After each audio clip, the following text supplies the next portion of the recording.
There we go. Cool. Everybody, we are live again. I just feel like I've been on a marathon of going lives. Anyway, it's going to be epic again. So welcome to yet another Become a Fearless live interview show. This time, look at that. This guy I'm going from less beard to a little bit more to now full-size beard. Dan, thank you so much for being We're leveling up the beards as we go. This is actually trim for me. Oh, for real? I love it, man. I'm jealous. I mean, this is a week, so I just gave up. Yeah, this started off as a playoff beard a couple of years ago, and I've just kind of kept it because I really like it. So sometimes it's a bit longer until my wife is like, you know what? You look like you need a lot more flannel and like an axe or something. Oh, like, okay, I need to trim that back a little bit. Although I will say that when it was a bit longer, I got a lot of people saying, you really look like Aquaman. Oh, snap. Yeah. Man, I'm growing this beard. Yeah. I would definitely use that. And then you got to grow out the hair and you're good to go. Yeah, the long hair, though, and me don't go along really well. I don't know why, but it's like the hair on the ears just annoys the heck out of me. But anyway, I'm sure we're not here to talk about hairstyles. That's all right. That's all right. We're all here about having fun and then sharing stuff in the meantime. So we're off on a great start. And since we're talking about adventure, for me, like if you're thinking about real adventures, right, that beard just fits within the whole theme that you're doing. So before we start into going a little bit more deep on like who's Dan, share with us, man, because you got the group Anthem of the Adventurer. Share a little bit about how that came about. Why did you come up with the idea and what's your goals with that theme? It came about as a lot of really good things are coming in my life these days, just seemingly out of nowhere. Nice. So it was when was it? Anyway, it was a little over a year ago, maybe a year and a half ago. And I was reading through Wild at Heart for a second or third time. So this book by John Eldredge is really amazing about how we as men are created by God to have a heart for three things: an adventure to live, a battle to fight, and a beauty to rescue. And as I was reading through that, I was like, oh man, this adventure to live, like even I'm just talking about it right now. It just like, you know how when you find something you're really passionate about, you can just feel like this warmth and resonance in your heart. It's hard to explain, but you know it when you feel it. I felt that more than I've ever felt in my life before. I'm like, what do I do with this? And thankfully, I got to actually speak with the author in another dad's group that I'm in. I'm a team lead in Larry Hagner's Dad Edge Alliance. And we had John Eldredge on a live video call. And I asked him the first question. I was like, hey, I feel like I'm being called to do something around adventure. It feels really big, like way bigger than me. And I have no idea what to do with it. And he's like, great, that's awesome. You need to have a conversation with God about that and ask him two things. What is my next step? And who are my allies? That's all you need. I'm like, wow, that's so freeing. Like, I don't need to know the whole map. I just need to know my next step. And so I did that night, and I heard really clearly, you need to make a podcast. Like, I could do that. And, I heard a list of people that I needed to ask for interviews. It was like 11 or 12 people. They all said yes right away. It's like, great, I guess I've got a podcast.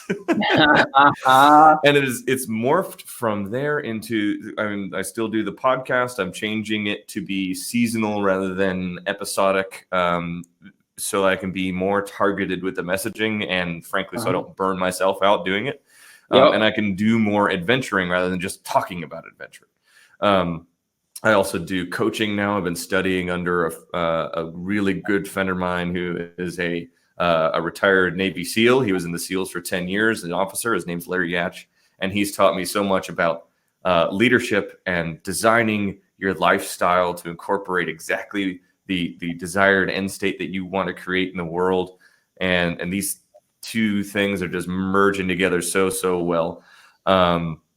And I'm kind of putting some polish on it with the team that I'm working with now. I've got a branding consultant I'm working with. Oh my gosh, the next few months are going to be amazing. But one of my podcast guests this is one of the things I love about having a podcast. You get these really great people on who give you extremely helpful ideas. So this guy, Joshua Spodek, get this book. If you are wanting to do anything creative or think you might want to start a business or go on an adventure or anything really, this guy puts it in a process that's not just scientifically backed and backed by results, but it incorporates getting out to people and getting in touch with your emotions and who you're created to be. And it's a really great process that I'm only a little bit into, but I'm already finding a ton of value in. So very long story short, I kind of fell into this, and now that I'm living more myself into this life of adventure, even more than when I started, I want to bring others along with me, because this is how we're meant to live. Not saying that the way I live is perfect by any stretch of the imagination, but I'm a little bit further along the path towards where I want to go. And I want to bring others along with me. Awesome, man. I love it. I love the passion that came out. It was a good question to ask as the first question. Yeah, man. And I'm glad. Hey, Evan, what's going on, man? Glad you're here. What's the challenge about? That's a good question. We'll dive into what is the challenge about? Which challenge is he talking about? That's probably the thing that my link. I put a link in here. Oh, cool. Is my link to getting people to build up my messenger bot, to get people to receive information in regards to when I go live. Fantastic. And I give a guide for free that all talks about helping others overcome their challenges in a really simple 3-step way. So I understand why Evan is asking that. But thanks for being with us, Evan. I appreciate you. If you have any questions, by all means, ask away. We love impromptu questions to answer. Yeah. That's it, man. I love your passion. So let's take one step back and now start going a little bit into who's Dan, right? And what does your family setup at the moment look like? So this is really crazy. I forgot to mention this earlier about the reason that Wild at Heart hit me so hard is because one of the chapters in there, John Elders talks about the moment that he heard his calling towards a really bigger mission and changing from a life as a professional in Washington D.C. to doing what he does now, counseling and speaking and writing. He had 3 kids, a mortgage, a wife, a day job, and he heard the call to do something completely different. And that's where I'm at. I've got my wife Tracy. We're celebrating our 10th wedding anniversary next month. We've got 3. Thank you. We've got 3 kids who are, just the best kids you could imagine most of the time. We've got Alex, my son. He's 5 3/4, he'll say. Jane, who just turned 3 back in April. And we have Felicity, who will be 1 in September. And she objectively is the cutest baby on the planet. So sorry for all of you other parents out there. We win the contest. But it's funny, like the more kids we have, the more we're like, we had 1, we thought, oh, there's no way we could possibly love number 2 as much as we love number 1. And our hearts just expand every time we have another kid. And they're all different. They all love a lot of different things. Alex and I are into doing Taekwondo together and going to the climbing gym, and he loves race cars. And so I've got him actually. I'm a mentor for the Purdue electric vehicle team. I work at my day job is here at Purdue University. I'm a mentor for the Purdue electric vehicle team leader. He's starting a business, and so he's helping me out and actually modifying a go-kart so that Alex can drive it. Oh, snap. That's gonna be sweet. So we're going to get to take that out on the track this weekend. Jane is into all things pink and unicorny, but also climbing on everything in existence and running as fast as she possibly can. She's actually for a 3-year-old anyway. She loves art, and sometimes I look at one of her little paintings or something like, that's actually really good. She put some good effort into this. So we try not to tell her that she's really good at things, but like, wow, you really worked hard at that. That's awesome. trying to do the whole growth mindset praise thing. But secretly to ourselves, we go, holy crap, that was actually really good. We should frame that. Yeah. So, and I mean, Felicity, she knows her place as a third child. She's super chill almost all the time. She's just happy and bubbly and joyful until she needs something, and she lets us know about it and goes right back to being her happy-go-lucky self pretty quickly after we take care of her. And so she's just an absolute joy. We use her name as a verb. So her initials are FEZ, so we call her Fez for short. And so anytime we get kind of overcome with joy around her, we say, "Oh man, we're getting Fez right now." Love that. Yeah, they're great. So that's the family, and then aside from the life of adventure and the Anthem of the Adventurer stuff, I do still have a day job, and I love it most of the time. I work at Purdue University in a natural hazards research center as a project manager. So I work with 12 different universities across the country and their test facilities to help make our society more resilient to earthquakes and hurricanes and tornadoes and tsunami and coastal erosion and everything that goes along with that, mostly structural testing. And so I try and make the job adventurous wherever I can too. Like I've got a conference I got to go to in a couple of weeks out in Boulder, Colorado. And so I'm bringing the family along, and we're staying an extra 5 days, and we're going to go out to Rocky Mountain National Park and maybe learn how to fly fish. And it's going to be great. Nice. That's going to be awesome. Yeah, absolutely. So, man, you got me another question that I want to ask you in a little bit, is go a little bit more deep into how you, get the whole growth mindset mentality going on in your family when it comes to your kids. Before we do that, man, because of course I'm very interested about this as well. How do you go about creating an adventure mindset within your kids? Yeah. So the biggest thing for me was distilling down a functional definition, or I'll call it a distinction. I learned this from my friend Larry, the Navy SEAL guy. A distinction around adventure, because when you form a distinction, then you know the elements of the thing you want to instill in somebody, and then you can start working towards it. So for me, and I have not yet found a way to break this distinction, so please test it on any experience you've ever heard about and let me know if you find a way to break it. I would love to improve this. But so far, I believe this is a fundamental distinction about adventure. So here it is. Adventure is an experience where we learn through persevering into the unknown and we find fulfillment.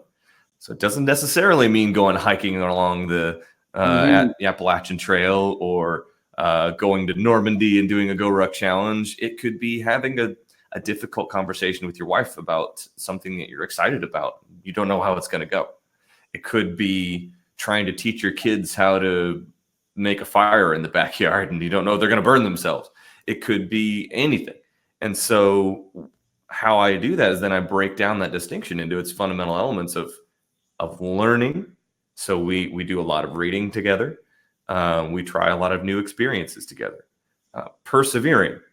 I've gotten both of the older two kids into rucking with me. I'll talk about rucking a little bit more, I'm sure, but carrying weight in a backpack or rucksack to teach perseverance.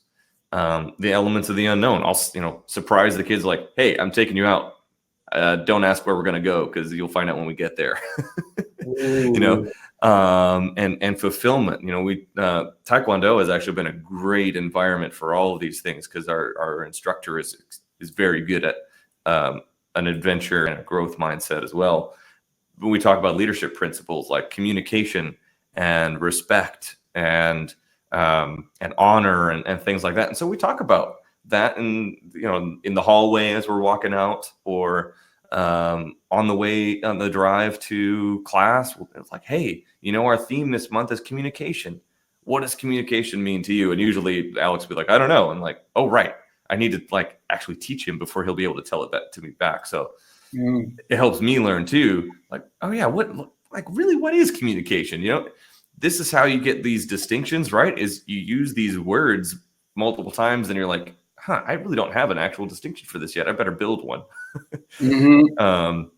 So anyway, I don't want to get into how to form a distinction, but if you want to know, let me know.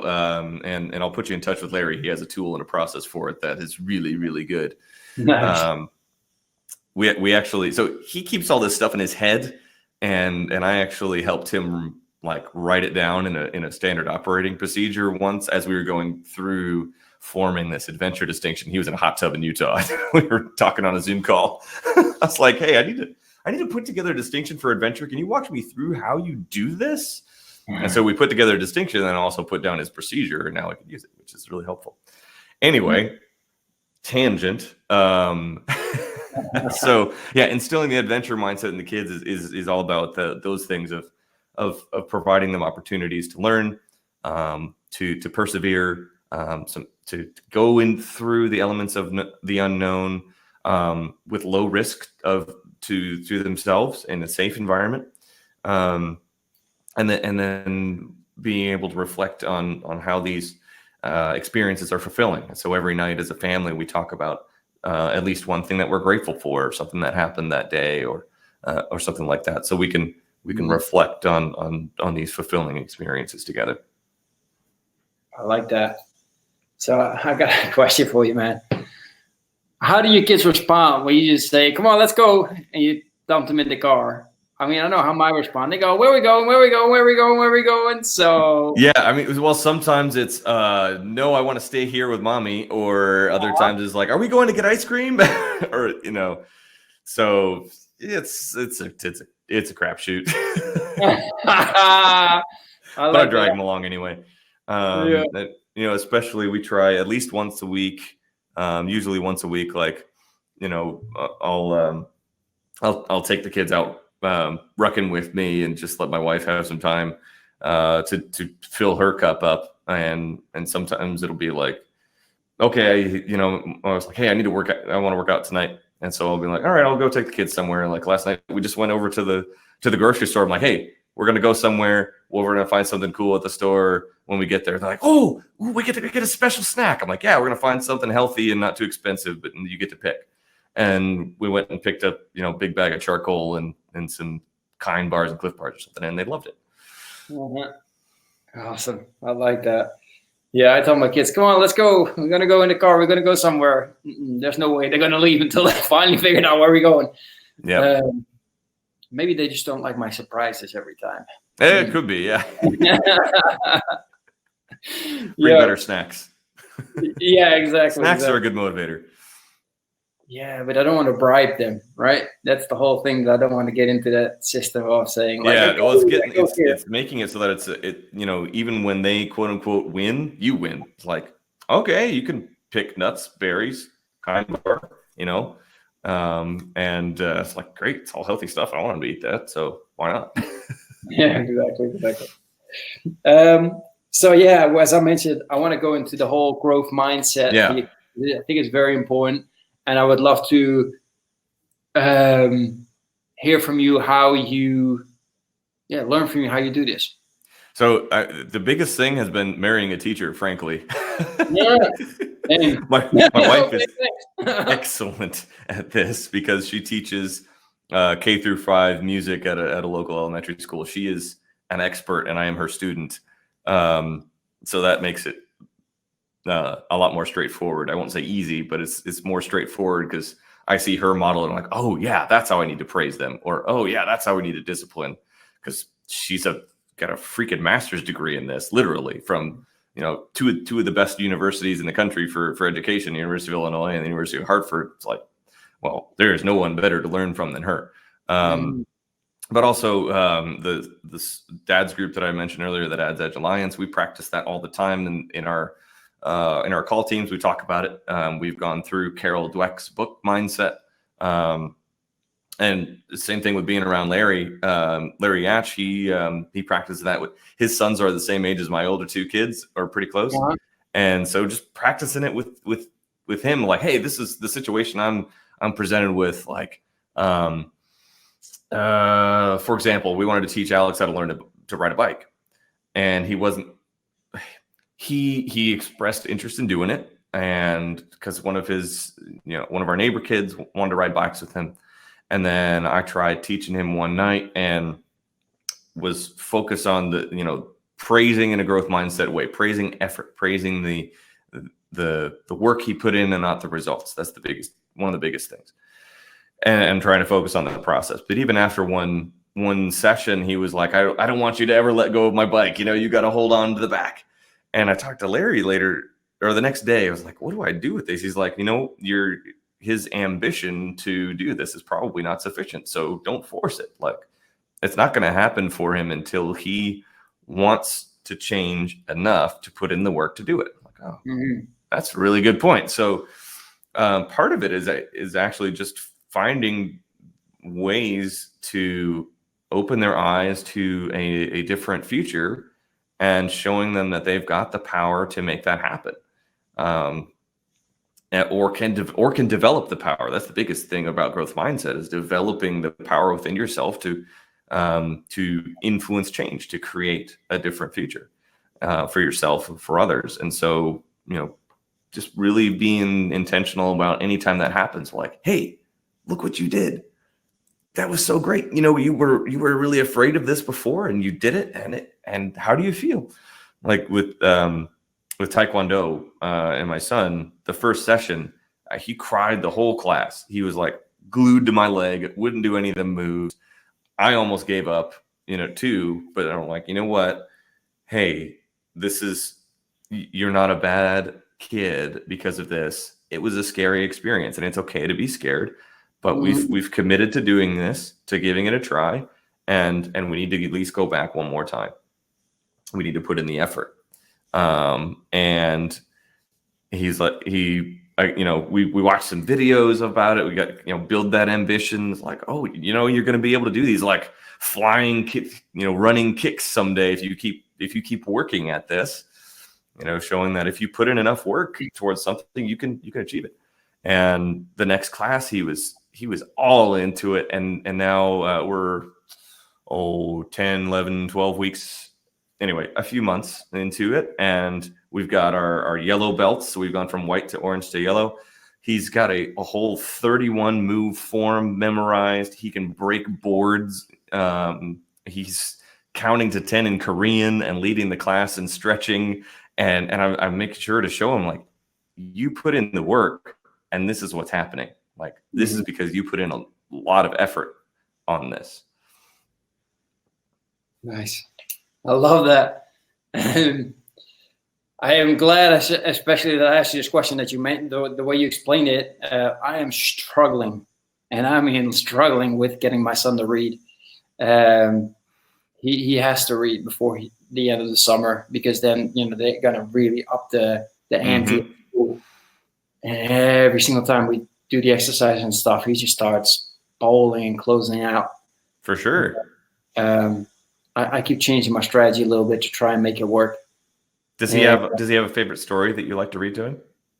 Does he have a favorite story? That's a good question. I got to check that. We read every single day a lot, and we do monthly themes. So right now it's planets. He loves planets, so we're working on that. Cool. I'm just not as good as my wife is, as in while we were reading, get him to read some stuff as well. Yeah. Right? So I read a couple of times, and then he actually starts reading with me. However, I'm very conscious that he's not really reading. He just remembered everything that we did the other days. Like, I think he's really intelligent in that case. So it's what you mentioned. The biggest thing here is something that I've learned. If you want to, it's another thing from Larry. I learned a lot from Larry about teaching others. Like, he's an expert at this, and now he's kind of teaching me how to teach. So if you want to instill confidence in someone in a skill, in anything, there's basically six steps, kind of broken in, basically three kind of categories broken up into 2 levels, and it ends up being 6 things. So it's learn, practice, experience. So you identify a gap in your knowledge, and then you learn something to fill it. So like reading, maybe it's just the basics of the sounds of the letters and letter combinations, and learning how to identify words by sight, right? So learning those things, and then you apply that learning through action. You do the thing, and then you gain some knowledge, and then through that, you skills. And by exercising those skills in a low risk environment of practice, where it's okay to fail over and over and over and over and over again, then you're able to start introducing risk into your practice, and then you gain experience. And then you, by exercising that experience, proving that you have it, teaching others, you gain confidence. And so learning how to read is it's identifying those key pieces of knowledge that your son needs to be able to learn how to read something that he really wants to read. It's building that ambition, right? Like, hey, you want to be able to read this book about the planets, or read this Star Wars book, or I know your son likes superheroes. Like, hey, do you want to be able to read this Spider-Man book? Awesome. Well, you're going to need to learn how all the letters sound and all these letter combinations sound. Let's practice those. Here's a little book on practicing that. Why don't I read it with you, and then you read it back to me, and then you just read it over and over and over and over again. We found these little books that are I can't remember how many pages there are, but anyway, none of the words have more than like 3 or 4 letters in them. And we gave him to Alex to read. He's been practicing in preschool, but and he would read them himself, and he can't stop. Like, he'd bring him in the car and read them to us like 5 times in a row. Nice. That's awesome. I like that. Yeah, I appreciate you. The issue is that he, even though I try to provide a low risk environment, as you called it, he is so afraid of making mistakes. Right? That was last year. It hasn't changed. It must be something from school, or I don't know what it is, because with me, I keep telling him, like, you're not making any mistakes, right? You're just not doing it right yet until you learn it, and that's it. But that's by making mistakes, you're learning it. That's the same way you learn how to walk, right? And he's like, yeah. And then he starts flying. So look, a gap in his knowledge. He needs to learn how to make mistakes, right? So, you can do that a lot of different ways. Show him how you make mistakes, or do something else completely unrelated from reading, where he can learn how to make mistakes. Learn how to make mistakes. I like that. And be confident in making mistakes. He learns that it's okay and necessary, and then practice making mistakes over and over and over and over again, and then increase the risk of making those mistakes and needing to learn from them to get towards something that he wants to be able to do. Like, we do this playing video games. Like I play Rocket League with my son, or Lego Batman, or Lego Indiana Jones, things like that, where it's a very low risk environment to fail over and over and over again. But he wants to get to the end of the level. And so he needs to learn that it's okay to make mistakes. And if you get so frustrated that you can't go on any further, it's okay to ask for help and ask Dad to take over the controller for a bit. I hear you. Yeah, besides Daddy likes to play as well. So we play together. It's like, I want you to practice this jump that's really hard to do. Practice it until you get really frustrated, and then ask me for help, and I'll help you. Yeah, absolutely. Yeah, that's the part where we are. Because he used to ask me, and I would immediately help him. So I'm now guiding him towards, like, look, man, just first look at what you can do. Daddy, I'm hungry. Good. Now what? Yeah, I love that. Yeah, that's great. So, yep. Right. That's great, man. I appreciate you sharing that. So let me ask you this, man, because we already talked about growth mindset with your kids, right, and all that stuff. And you're in the Dad Edge group, right? So I'm wondering, what vision have you created for your kids? Or what vision have you created, and how have you figured that out? Yeah. Funnily enough, let me I'm gonna pull up so I have a website I've created for myself that's, I don't think it's searchable, not that I really care, but I share with other people kind of how I do things.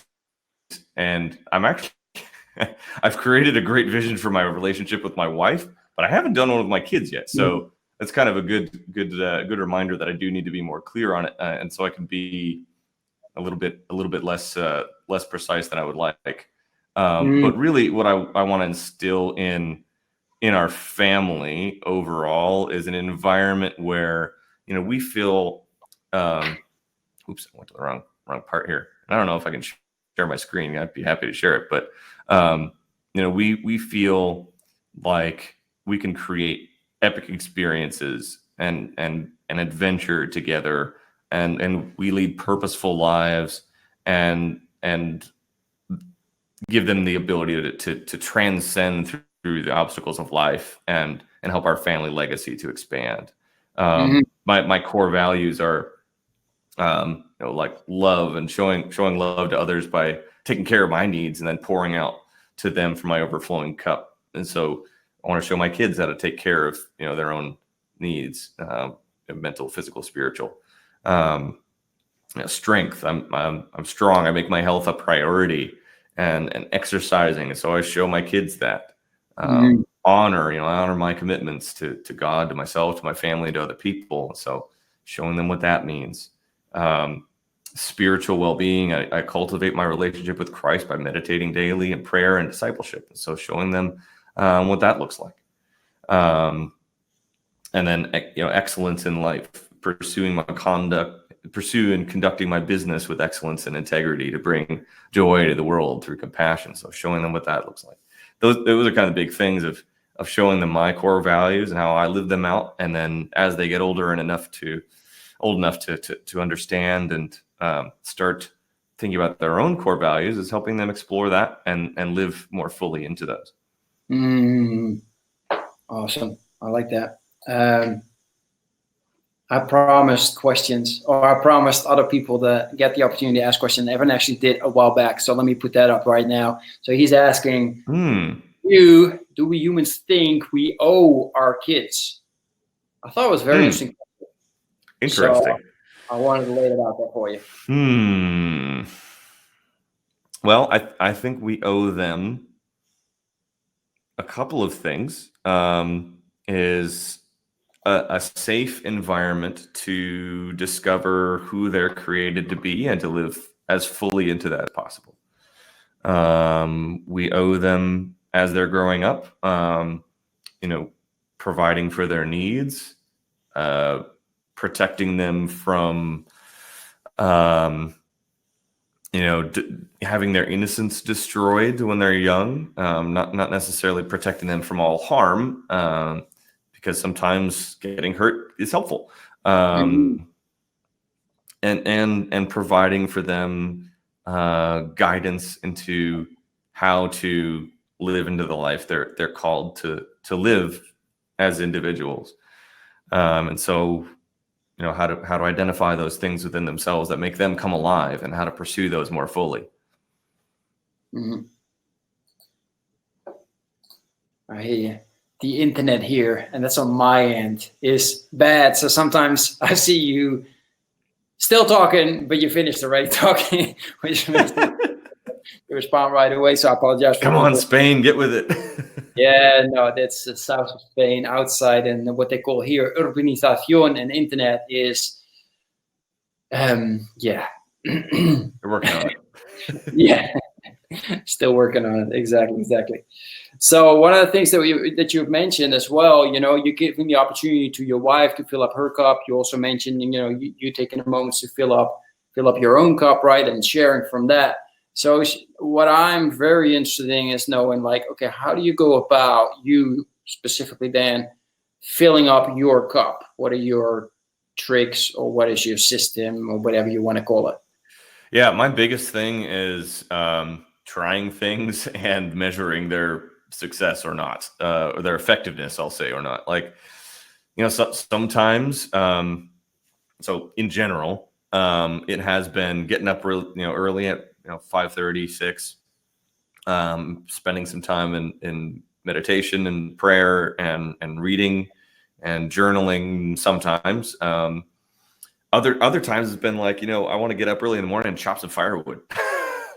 I did that for a while, and it was great. Definitely exercise of some sort every day. I've been doing a lot of rucking lately, which I find is a great way to incorporate some adventure into my everyday. So I just stick some steel plates in my backpack and go for a mile or 2 or 6 or 10. And nature really plays a big part. Like when I'm finding that I'm kind of running on empty, just getting out into the wilderness somewhere, even for an hour, is really, really refreshing for me. Spending time listening to some good music, like especially during the summer, I really enjoy getting out on a sunny day in a park or in the woods and listening to Dave Matthews or or some worship music in the car and singing. I find singing to be a way I fill up my cup. Reading a good book, like digging into good fiction like Lord of the Rings, or I really enjoy I don't know if you ever heard of the video game Myst, but they wrote some books about it, this fantasy world where people can write and they write worlds into existence. They write links to worlds. It's really great. So, just sitting and reading a good book by a campfire or in my favorite chair at home with a cup of coffee. I guess actually that's a more kind of general principle. I really like experiences where I get to interact with nice natural materials, or kind of cozy things in general, like a comfy chair or a nice blanket or a sweatshirt, or my favorite things like that, or just making a cup of coffee, like grinding the beans by hand, that kind of meditative process. Things like that, where I give myself a chance to slow down and focus on what I'm doing. And then especially if that thing that I'm doing is going to result in an experience where I can kind of connect with myself and with God a little bit, is really refreshing. I like that. Thanks for sharing. Yeah. So as I said, I still see your lips moving while you finish talking. I wonder if let me see if I can change my it's okay. camera settings here. I know for a fact that it's my internet, so it's no problem at all. We'll give you a little. Whoa, that's really bad. Yeah, we'll split the difference. That made it worse. I have no idea what you did. You actually look like a criminal that don't want to see the face. Right? Yeah, exactly. There. We'll at least let you be able to see my face, and maybe this is less bandwidth. Yeah. But yeah, so kind of those principles. I don't know if you've ever heard of this Danish author Mike Viking. He wrote a really great book called The Little Book of Hygge, Hygge.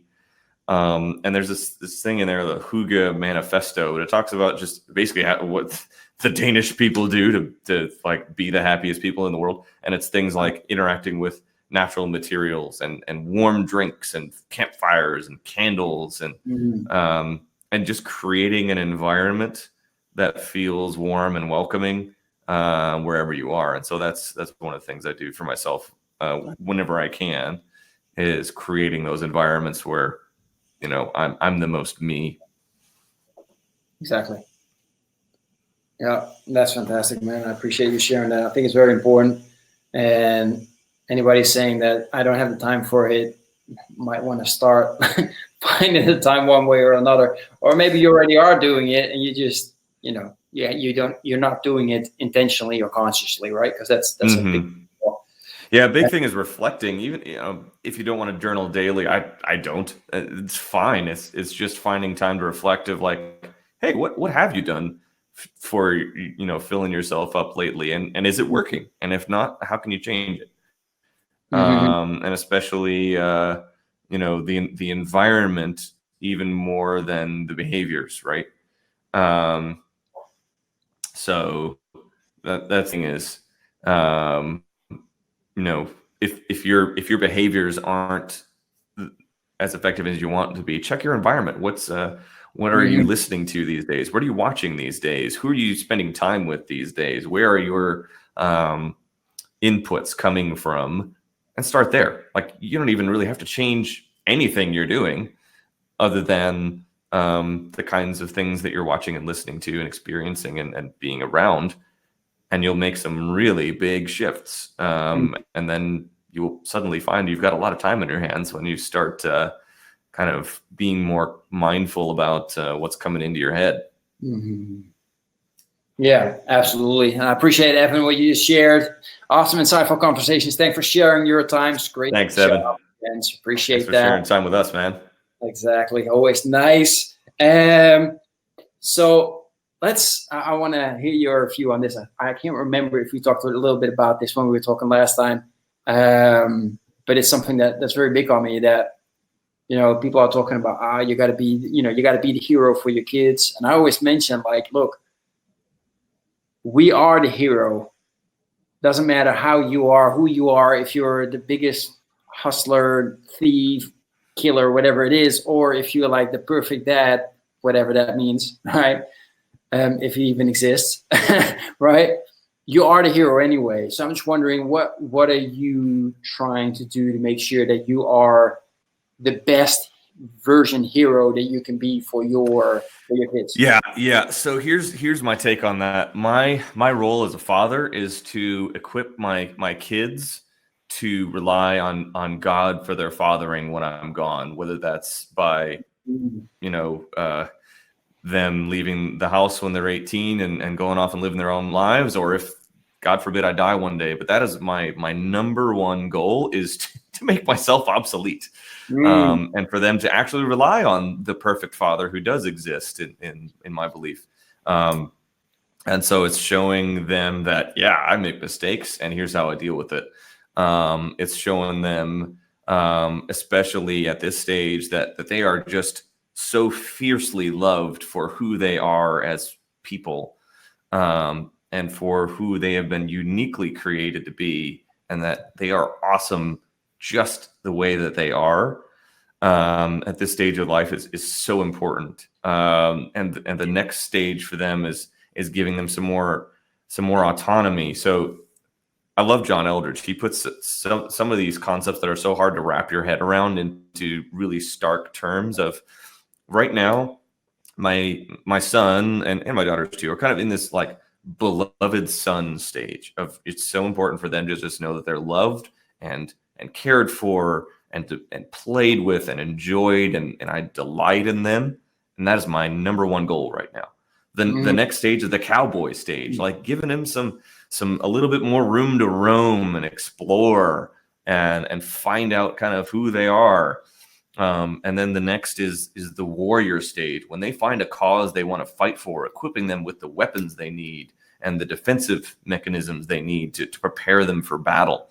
And then the king stage, once they've taken some territory as a warrior, helping them, equip them to build a kingdom, to bring others along with them, to be a leader, to be a leader of men, a leader of women.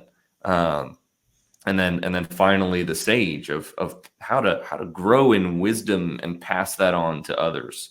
So these are the things that I want to instill in my kids, is that progression of mastery, if you will. Yeah, I like that. You're not the first one to mention all those stages. Somebody told me which book it is, and I can't. It's Fathered by God, I believe, or The Way of the Wild Heart. One of the two. It's one of those. One of those. I think it's The Way of the Wild Heart. Yeah. Okay. Yeah, I got to check it out, because it, as I said, it's not the first time that it's been mentioned, and it sounds really applicable towards, teaching our kids, and then step by step, right? I fully realize not everybody out there has got a relationship with God, and I'm okay with that. But these stages and principles still apply. Even if you're not a believer, and it's totally cool, no judgment. The stages are still really helpful. Yeah, absolutely. That's why I like it, because we all believe in our own beliefs, right? We all have different beliefs in that direction, but those steps still the same. And I think we all have one belief altogether, at least so far, with all the people that I connected with. And that's, our kids and our family, our wives are one of the most important things to us in our lives. And we're just trying to make sure that they get the best lives possible, right? And that's what we're doing it. So I appreciate you sharing that. Man, I would love to talk more about it. And I actually want to circle on that that phrase you used there, the best life possible. My goal is not necessarily to provide the most comfortable, quote unquote, successful life for them possible. It's to develop them into the best version of themselves possible. Absolutely. Yeah, I like that. I'm glad you iterated on that as well. Yeah, it's very important, absolutely, to make that distinction, right? We've talked about kids a lot, man. Let's hop real quick to wife. You mentioned that you take sometimes the kids away to fill up, to have to give the time to your wife so she can fill up her cup. Yeah, of course. And I don't know if you can say this, but you have a joint cup, right? That's got to be filled as well. Time together. This one, I do have a desired end state that I've created with Tracy that we work towards daily. So this is what that looks like for us. We hold an obligation to have a strong relationship together, to create an environment where we feel excitement, true love, and an inner fire for each other, to grow closer as a couple and inspire others with our love for each other, because we have a shared vision for the future and we act in concert, enabling us to make plans for epic adventures together. And to avoid an environment where I feel frustrated and lonely, so I don't fill my time with hobbies or video games or addictions, because we've drifted apart, ensuring we could get divorced. And so what that looks like for us is, we plan at least 2 date nights a month. We make sure we're getting intimate on a regular basis, at least a couple times a week if we can. And then every week, sometimes more than once, for sure on Wednesdays, I put it on the calendar.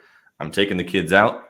You go do something to fill your cup, whether that's cleaning the house, because that helps her feel more in control of life, or going to Starbucks and having an iced tea or coffee or something, or go get your nails done, whatever it is to help you feel more you go do that for an hour and a half or 2 hours.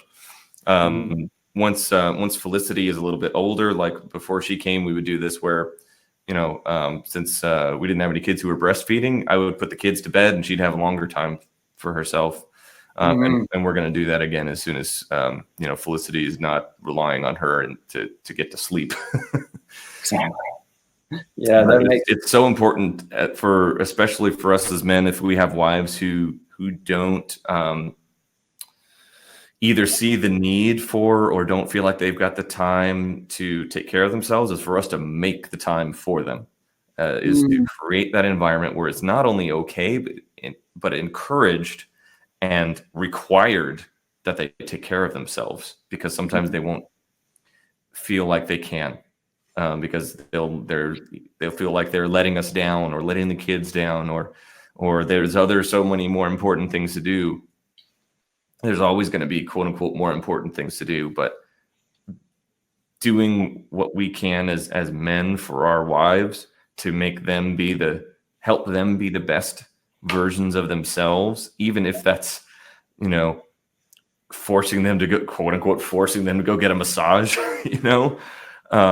is really, really helpful. Just create that space for her to live into her femininity, to live into her true self, and then create space for you as a couple. Like after the kids go to bed, pretty much every night of the week, we're hanging out until 11 o'clock at night or something. And it usually just looks like watching their favorite show and laughing together, or making a snack together, or making a cocktail, or sometimes we'll talk about what we've heard about on a podcast or learned together.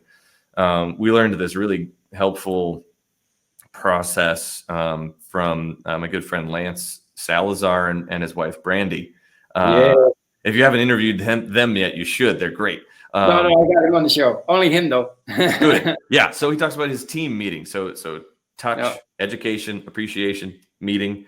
We used to do that just about every night. Now it's once every couple of weeks, but we need to get back into that more regularly. But anyway, so being close to each other physically, talking about what we learned that day, and I always let her go first, because I'll stomp all over her if I don't.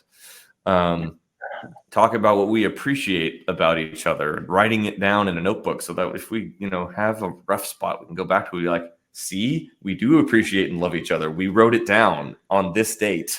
And then the meeting part of, hey, how have I been as a husband lately? How have you been as a wife lately? And what are we up to this week? And making sure we're on the same page.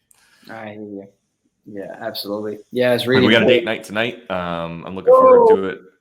I don't know what we're doing yet because it's blazing hot outside. I had an idea of going for a picnic or going walking through a park or something, but it's freaking 97-degree heat index out, so we might just go for bubble tea or something.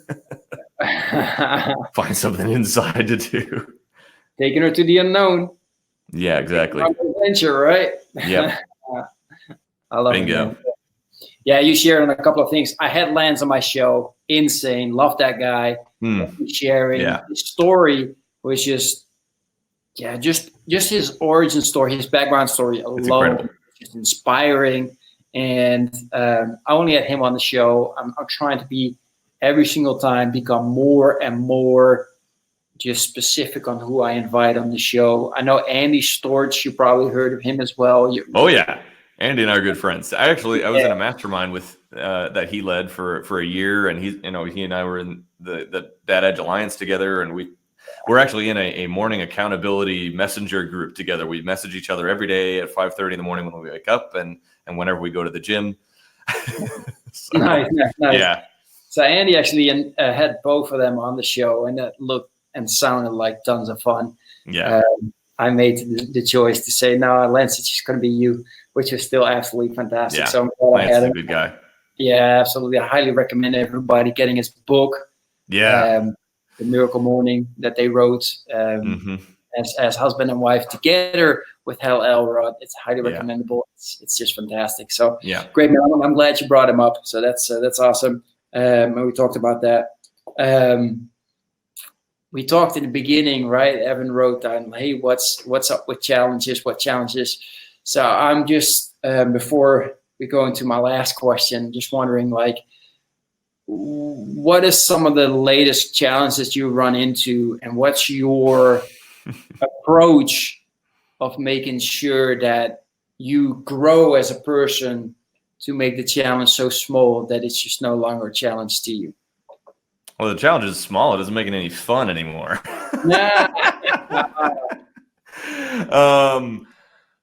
Gosh. Well,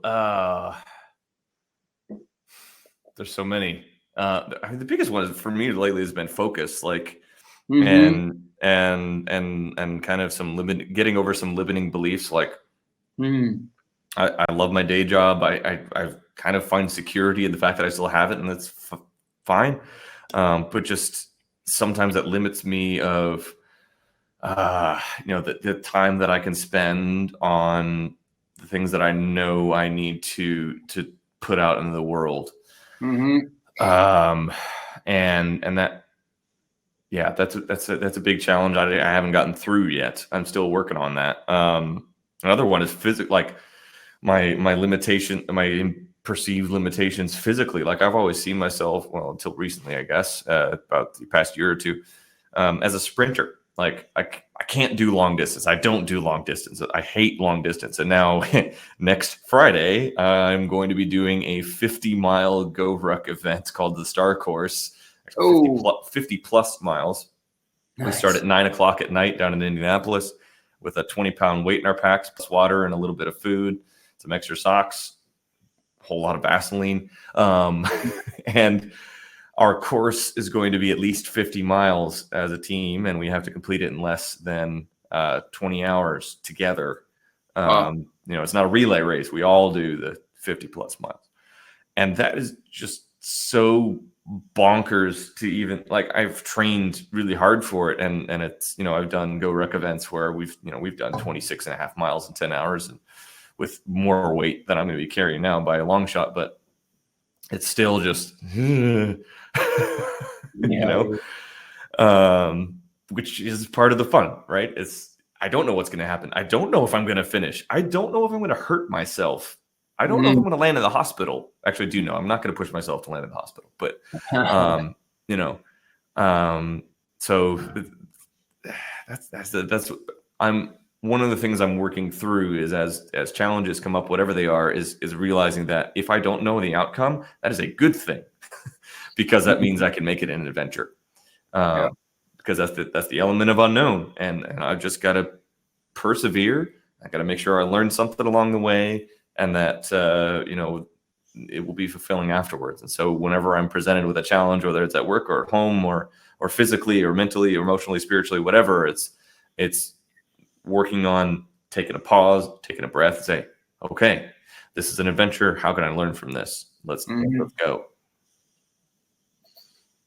I like that. Yeah, and it's a challenge for. No, let's say it like this. You should be happy that you are facing the challenge of saying like, okay, I have a 9 to 5. I feel kind of, great, safe, whatever you want to call it. But I also know there's a bigger calling, right? Because so many of us, we haven't found that bigger calling yet, that it's not even in our heads, right? It hasn't. Yeah. Well, and so many, aren't blessed with the great job that I've got either. So it's, trying to realize that I am extremely grateful for everything that I've got, but and my current circumstances, but also realizing that, I'm called to do something different. Mm-hmm. Yes, you are. I'm not feeling guilty for that either, because even my own family will be like, "You've got a great job. What are you doing?" Mm-hmm. Yeah, that's another story, and that's a whole different story that we can go into some other time. But yeah, that makes it even harder. But yeah, when you start talking in the beginning about what you're trying to do, and when you found that passion, you everybody that was listening at that moment just felt that for sure. Yeah.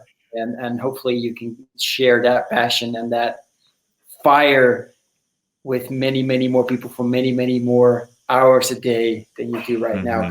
It's necessary. Yeah. Right. It's a must. Yeah. Not just for you, for everybody else out there as well. Yeah. Yeah. The more I get into it, the more I do it, the more, feedback I get, the more men I work with. It's like, yeah, this is why I'm doing this.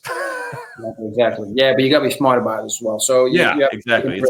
That's the other thing is I'm super grateful for being around so many Navy SEALs. It's right. It's like train harder than you think you possibly ever could need to, so that you're prepared for what challenge comes, but also be critical of your own plans and be ready to ditch them. But prepare ahead of time for anything that could go wrong, and way to avoid it, to have a mitigation strategy in case it happens anyway, or a backup in case it's too big. And yeah, sure, take risks, do things that are dangerous, but do them knowing that you have flexibility and plans in place to take everything into account that you can. Exactly. Well said, man. I like that. Still got a couple of minutes, and you already shared a couple of books. You shared Wild at Heart from John L. Rich. You were talking about, where is it at? Joshua Spodek with Initiative. Yeah. Go buy it. It's great. I'm just wondering, are there a couple of other, maybe just one more or two more books that you can share that you're like, look, man, out there, that would definitely be good to check out. Yeah. Okay. So on the kind of strategy and tactics side, I mean, there's Tim Ferriss's book, The Tools of Titans. I've got that thing marked up with more tape flags than an Office Depot. It's crazy. Another one that I really like on kind of just leadership is Turn the Ship Around by David Marquet. I really love, another John Eldredge book, Walking with God. I've read it 4 times this year. For inspiration, read some of Teddy Roosevelt's his biographies, his autobiography. There's one, I can't remember the author of it, but I think it's just called The River of Doubt. Holy crap. I mean, just the stuff that they did, like thinking about how, they did this expedition into a literally uncharted river in the middle of the Amazon, and the guy is like late 50s and almost kills himself. It's crazy. So read that if you want to get inspired. Oh man, some of my other favorites. I really like Nick Offerman's book, Gumption. It's a good one. It's about I think it's 21 famous Americans, and just kind of how they used gumption to overcome challenges. That's a really good one. If you need some perspective in life about how you can get through really, really difficult circumstances, Viktor Frankl, Man's Search for Meaning, great book, but be ready to bawl your eyes out.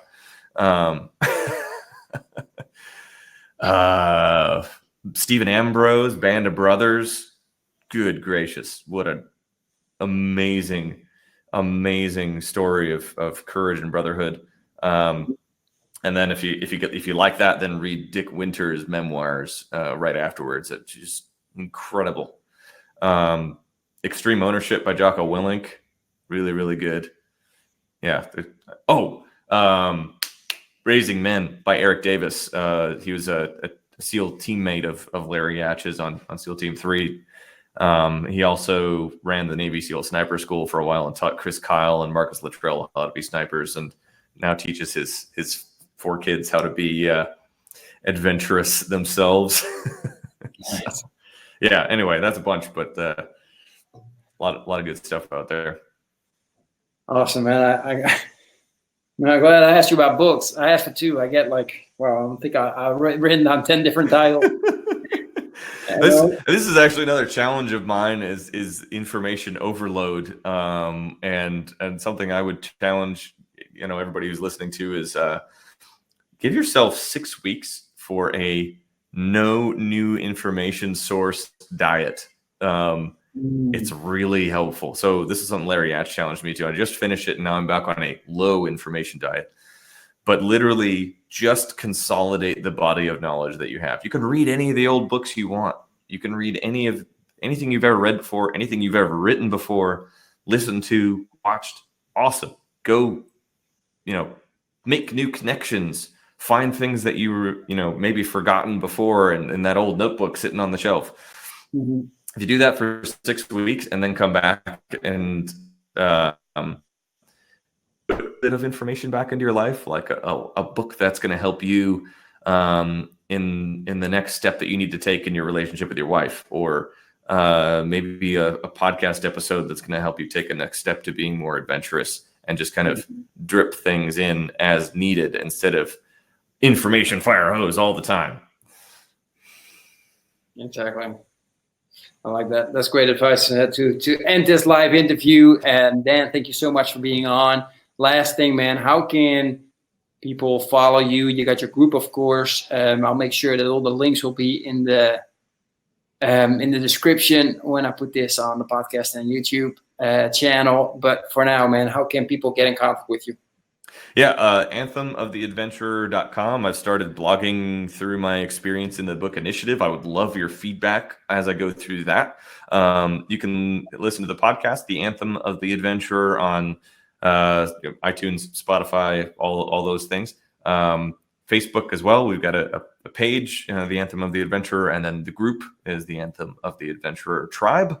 And if you're looking for some more directed guidance on how to get into a life of adventure, we just put out the first course called Get Off the Beach, and it's all about casual adventures and just getting that first step out of where so many of us get stuck. And so if you would like some more information on that, I've got a video up on the Facebook page, or just shoot me a message on Facebook. I can send you the link to the landing page for that. Absolutely. Awesome, man. Great. Again, Dan, thank you so much for spending your Klaas. time. This is great.